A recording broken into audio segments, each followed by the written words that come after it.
Tego albumu nie wyobrażam sobie z innym wokalem niż kobiecy. Tutaj Maja Konarska wykonała kawał świetnej roboty, przenosząc dość mroczną, ciężką muzykę w świat tajemniczy i duchowy. A albumem tym jest Moonlight Kalpataru.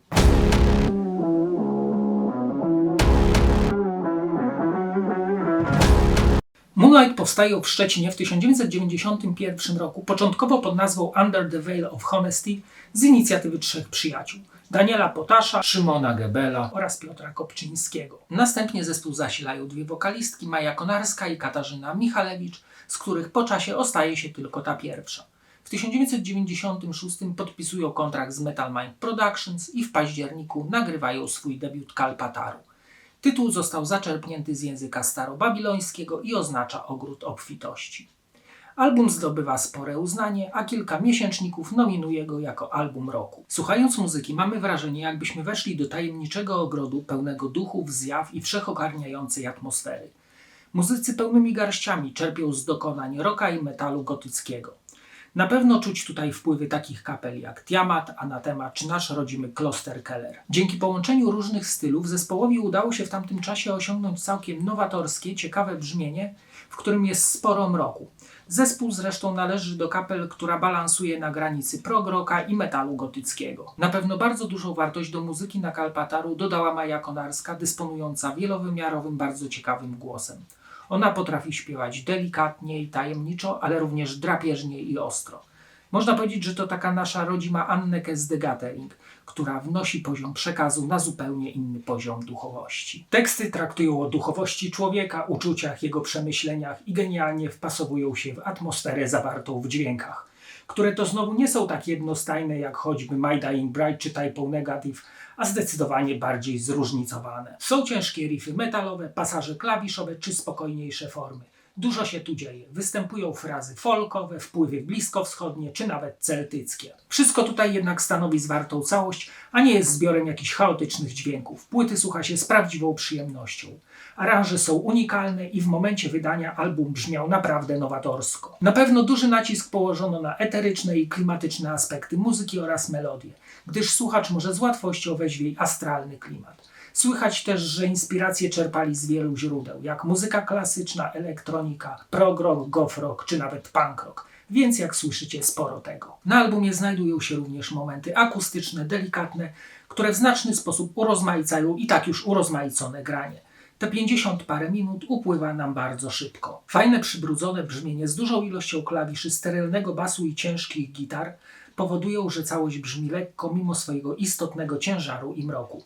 W ogóle każdy kawałek to hicior. I powiem wam, że ta płyta to jest taka perełka na naszej scenie goth metalowej. To posłuchajmy wreszcie fragmentów tej pięknej płyty. Album rozpoczyna się tajemniczymi dźwiękami do utworu Strach, po czym wchodzą ciężkie gitary, wyraźnie zarysowany bas i piękny wokal Mai. Utwór ma w sobie coś z opętania i wariactwa, bo tak to jest, jak się boimy. Ma również duszną atmosferę. Wokalistka śpiewa o stanach emocjonalnych, których się boimy.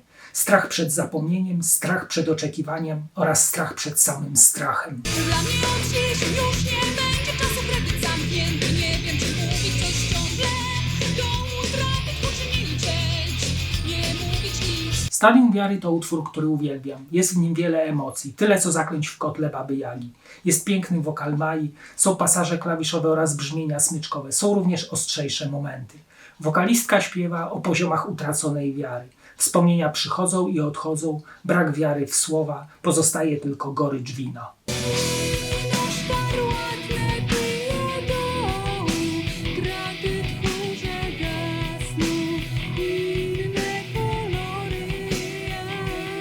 W ciszy przed burzą Maja śpiewa niesamowicie pięknie.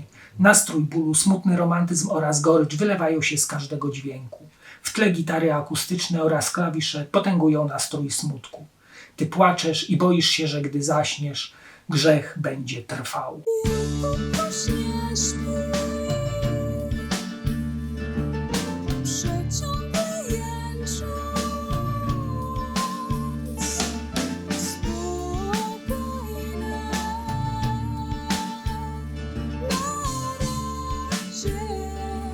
Płytę zamyka przepiękny, spokojny Belly-Buster, to wręcz utwór trip-hopowy z melodyjnymi syntezatorami i pięknymi brzmieniami pianin. Tak, to mój ulubiony utwór na płycie. Wokalistka śpiewa, że mimo sprzedaży ludzi za srebro i złoto, mimo zawracania rzek i przesuwania gór, ziemia i tak nam wybaczy, ponieważ jesteśmy tylko ludźmi. Ale ziemia nam wybaczy. Jesteśmy tylko ludźmi. Ona zawsze będzie z nami. Nawet gdy zapłoną stosy.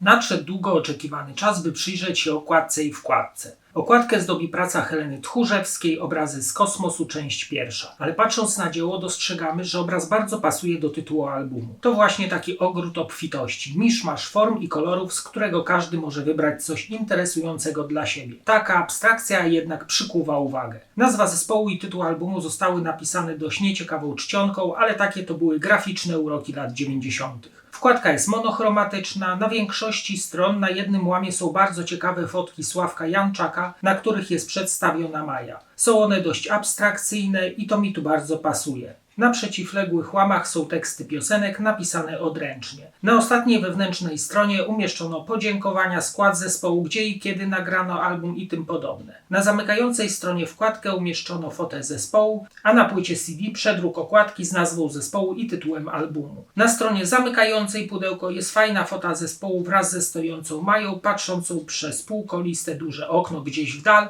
oraz tytuły utworów. Pamiętam, jakim odkryciem była dla mnie ta kapela. Od razu poleciałem i nabyłem kasetę, aby już na własną rękę móc odkrywać tajemne zakątki ogrodu obfitości. Teraz kupiłem sobie materiał na CD, choć łatwo nie było i cieszy moje oko i ucho. A teraz zapraszam do oglądania kolejnego odcinka. Cześć!